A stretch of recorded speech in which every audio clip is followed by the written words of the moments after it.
Hey, OU, this is Taryn, and I am so happy to be with you today virtually for this Equip class. Over the course of the next 3 weeks, we're going to be talking about specific ways that you can care for your marriage during this pandemic. The pandemic has been really hard on all of us, and I think with the additional stress, our marriages are needing the love and care, a little extra love and care in TLC right now.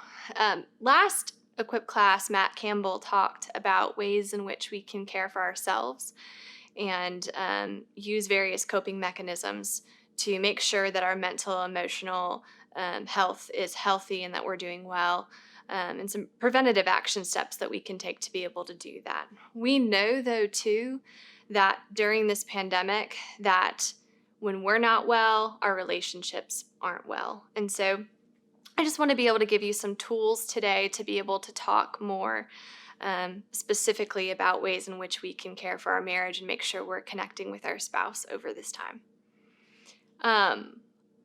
Really, I want to focus on the big picture of marriage and what marriage looks like in the way that I see marriage. Marriage is something that I think that a lot of us feel really uncomfortable talking about because it feels so vulnerable. I mean, here I have chosen to build a life with someone that I love and I trust.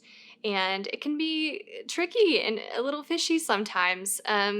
Things get tough. And so a lot of the work that I do as a therapist is when couples are struggling, they come to me to figure out how they can relate to each other or reconnect over some very difficult issues that they might be having. But what we're going to be talking about today is going to be more focused on preventative action steps that you can take to care for your marriage when there isn't a crisis in the relationship or you're not majorly struggling. And I just want to preface today with, if your marriage is suffering and you feel like you've tried everything, but you haven't gone to counseling yet, now is the time. Many of us, more than ever, are feeling anxious, depressed, fearful, uncertain of our futures. And if we don't know how to be able to cope with those things within our relationship and with our marriage, the additional stress of this time is definitely going to add to maybe some other problems that we had been having in the past that we might not know how to tackle together. So I'm a huge advocate, obviously, as a counselor for counseling. So please reach out to someone in your community if you find that your relationship is struggling. Jumping in. The way that I view marriage and the way I want to kind of describe marriage to you today is that marriage is a third thing. So there's you, there's me, and then there's this relationship that we have created together. So in a way, a marriage is a living thing, a third entity. And that's how I'm going to be talking about it today, as we're really focusing on how to care for our marriage or your marriage. Not just you plus me and everything we bring together, but the relationship within itself and how we influence each other and the ways in which we challenge each other and the ways in which we pull out things in each other, both good and bad. That within itself is what we're going to be caring for. I'm going to use this analogy of a garden. Okay, I am a very new gardener. Okay, actually, I don't even have a real garden. I just have some houseplants. So I'm not even a true gardener, but I'm going to use this analogy of a garden to talk about what it looks like to care for our marriage.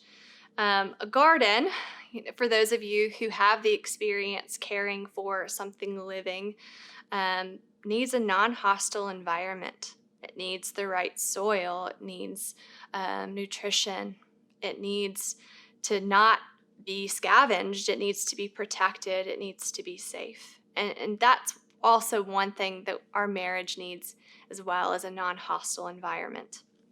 If my home environment and the environment that we create together in our relationship is hostile, nothing can grow between us. We can't feel safe. We can't learn to trust each other. We can't rely on each other if there's hostility in our marriage. The next thing a garden needs is the right tools or resources. Okay, if I can't just necessarily use my hands to care for a garden. I can somewhat, but I need some tools to dig the soil, to plant the seed, to water the plant, right? I need to make sure that I'm, planting my garden in an area that has sunlight. Okay, my marriage needs the right tools and resources as well. And hopefully we'll be talking about what some of those things are today. And then I just need to have the ability to maintain this garden as well. So no matter how much the garden is thriving, no matter how long I've had it, I'm quite proud of a plant that I've had for a year. I know that's not very long for, some people who are more experienced, but I'm quite proud of the fact that I've been managing the care of this plant for a year. We need maintenance. Okay, and with a garden, there might be some weeding or pruning that we have to do. There might be some things in our relationship that are good that need refined, and there might be things in our relationship that aren't so great or aren't really working out with our current circumstances. And so we might need to make some changes to maintain our connection and our marriage and relationship. I'm going to read real quick from John 15, verses 1 through 9. In this passage, we have the vine and the branches, and I just thought if Scripture can come up with a better picture of what a garden looks like, I might as well go back to Scripture and read this for you. So Jesus says, "I am the real vine, and my Father is the farmer." And this is the Message version. "He cuts off every branch of me that doesn't bear grapes. And every branch that is grape-bearing, he prunes back so it will bear even more. You are already pruned back by the message I have spoken. Live in me, make your home in me just as I do in you, in the same way that a branch can't bear grapes by itself, but only by being joined to the vine. You can't bear fruit unless you are joined with me. I am the vine, you are the branches. When you're joined with me and I with you, the relation intimate and organic, the harvest is sure to be abundant. Separated, you can't produce a thing. Anyone who separates from me is dead wood, gathered up and thrown on the bonfire. But if you make yourselves at home in you, if you make yourselves at home with me and my words at home in you, you can be sure that whatever you ask will be listened to and acted upon. This is how my Father shows who he is, when you produce grapes, when you mature as my disciples. I've loved you the way my Father has loved me. Make yourselves at home in my love. If you keep my commandments, you'll remain intimately at home in my love." When we think about marriage, I think we often think about loving our spouse. And that sounds really simple, but on a practical day-to-day basis, I think it can be really hard. And just knowing how to love our spouse can be a challenge in various seasons of life. And during the course of this pandemic, I think we've had to become a little more creative in our relationships to figure out how to love our loved ones, especially our partner and our spouse. So I want you to go ahead and take a moment, because we've talked about the garden being a good analogy for marriage. Go ahead and stop, and we're going to visualize your garden, your marriage, okay? Before we can really do anything, or before I give you any real tools or resources, I want to have a clear picture of where you are. We need to know what we might be refining, what we might be working on maintaining, and what we maybe need to get rid of in our relationship. And so go ahead, maybe just stop. I'm going to ask you a few questions and just take a moment to think about that as I ask. So how are we doing? Okay, you might be sitting, watching this video with your spouse right now. You might be alone. They might be watching it someplace else. But how are you doing? Not just, how is my partner doing at loving me? Because I think we can focus really quick on all of the ways in which, my own spouse is failing me or not loving me in the ways that I need them to lately. But what am I doing to care for our garden? Have I been distracted? How has the pandemic influenced my ability to be able to care for this third thing, our marriage? Is this a surprise? Is this something I've been aware of? Or am I just now thinking about it for the first time? And there's no shame in that. We've all been distracted. I just keep thinking about how much I've been watching the news lately with everything that's been going on. I've been distracted. Okay, and so it takes a disciplined practice to remember to focus on my marriage, my garden, this third thing I'm caring for. The next 3 weeks, we're going to be focusing on 3 ways that we can care for our marriage during this pandemic and in general. We're going to be working to promote thoughtfulness in our marriage. What I mean by thoughtfulness is, how am I pulling from this data bank or this information bank that I have of my spouse and using that information that I have of them to be thoughtful and to love them well. Not just in the ways that I think that they need to be loved or the way that I would feel loved, but in the ways that I know that they would feel loved and cared for. How are we going to, or we're going to be focused on turning toward each other. So focusing on how we're connecting emotionally with each other. Life through the progression of our day-to-day is busy and distracting. We have our own jobs and responsibilities and things that we have to focus on. How are we turning toward each other emotionally when maybe we feel a little disconnected because life has been getting in the way? And then we're going to be focusing on how to create something really special, some meaning, some value, vision for our marriage. Couples who can do this, Dr. John and Julie Gottman talk about creating shared meaning, and they talk about how couples who can do this are in a really healthy place in their marriage. This is the point in your marriage where you feel like you're actually thriving. And so that's actually where we're going to start off today. We're going to kind of work our way backwards. Okay, so we have this picture of our marriage and what our marriage looks like. We're hopefully being real with ourselves about the things that are difficult for us for our marriage, and the things that we feel like are really producing good fruit and are doing well, the ways we're loving and caring for each other well. And we're going to look at this big picture to help us create shared meaning. We're going to start there. Looking at the big picture helps us just get through the ups and downs. The ups and downs are less bothersome. Okay, so when I can normalize my experience or normalize the experience of my spouse, the everyday disconnection or ups and downs of life, our circumstances don't seem to be so bad. I'm able to look at things with this perspective of, we're in the middle of a pandemic. Okay, we're unsure of the future, and so the things that we're managing right now, we're kind of just rolling with the waves together, hopefully. And so putting things into perspective matters. Having a shared vision matters. Okay, what I mean by shared vision is we feel comfortable enough with each other to be able to talk about goals that we have, not just personally, professionally, but goals that we have for our marriage, for our relationship. Lately, my husband and I have had this shared goal of paying off debt. That's something that is really important to us. And we had to have a sit-down conversation about what that actually looks like.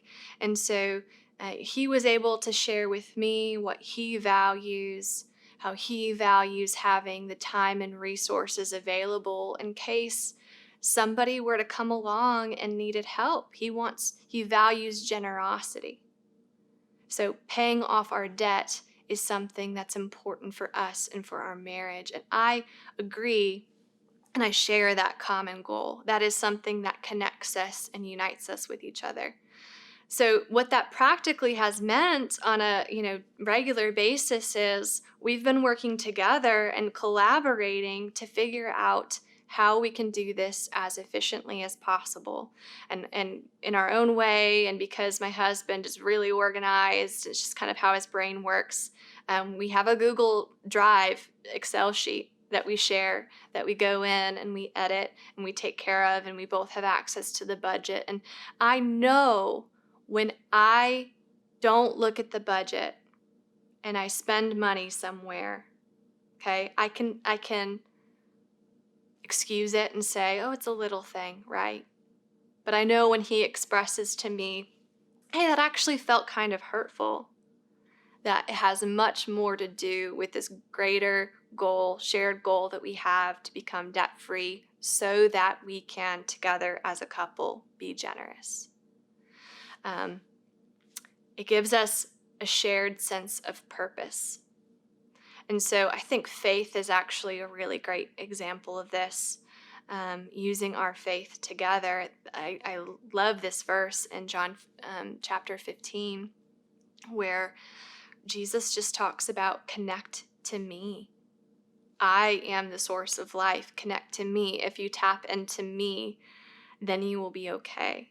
And it doesn't mean life is going to be easy all the time. Life isn't easy all the time, but you will have what you need to get through. And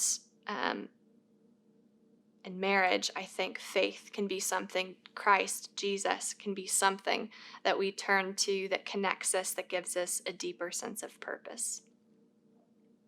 With that, on a regular basis, I think we create meaning too by creating shared experiences or establishing rituals for ourselves, for our families. And so one way in which we do this and how we can do this on a regular basis is we can come up with a ritual as to how we want to say goodbye.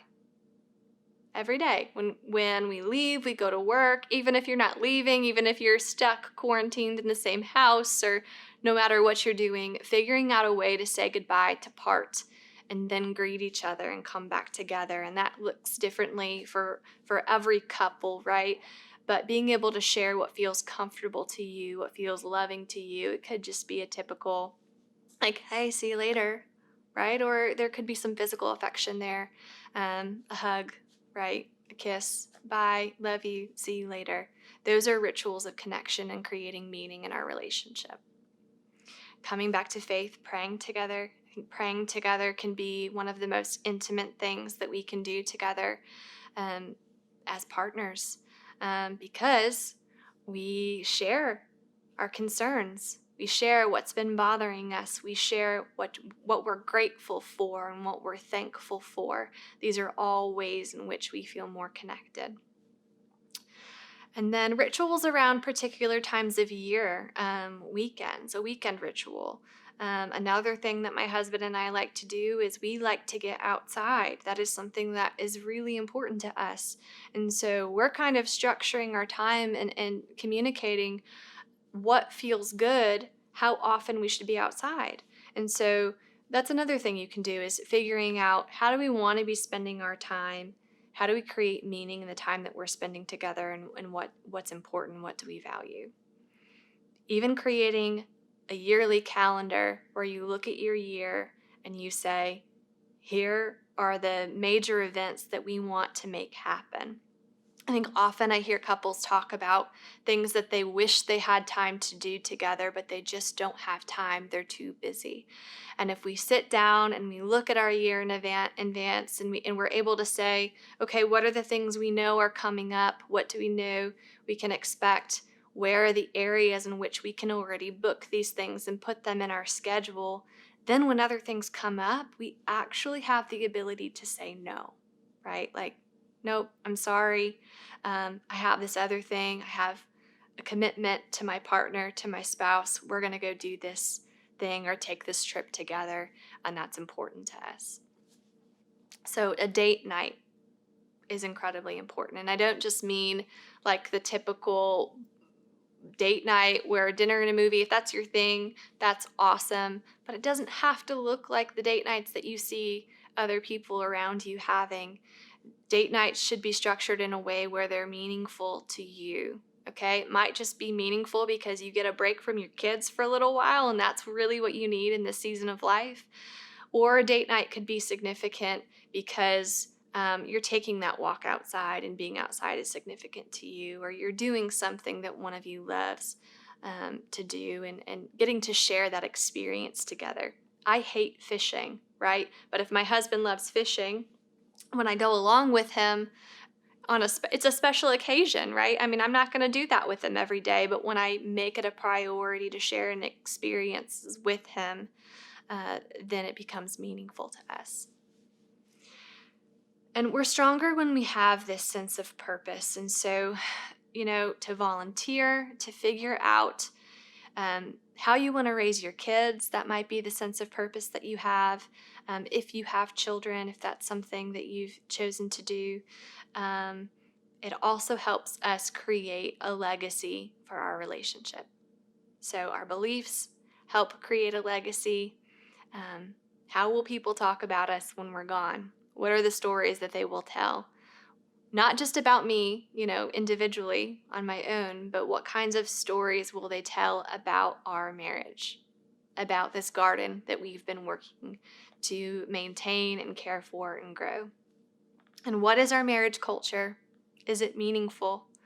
Do people feel inspired? Do their marriages feel inspired when they're around us? Do they see the ways in which we care for and love each other from the outside? So these are all really important things to think about when caring for our marriage. Like I said, if your marriage is in a crisis, it's really, really hard to talk about your dreams when you're not sure you can trust your spouse with what you want to share with them. And so we want to make sure we're doing this after we already feel an established sense of safety and already feel like we can trust our spouse and our partner. So this is just the first week. I hope you stick around for the next couple weeks. I'm really excited to share with you just more about what it looks like to be thoughtful in our marriage, as well as what it looks like to turn toward your spouse and connect with them emotionally.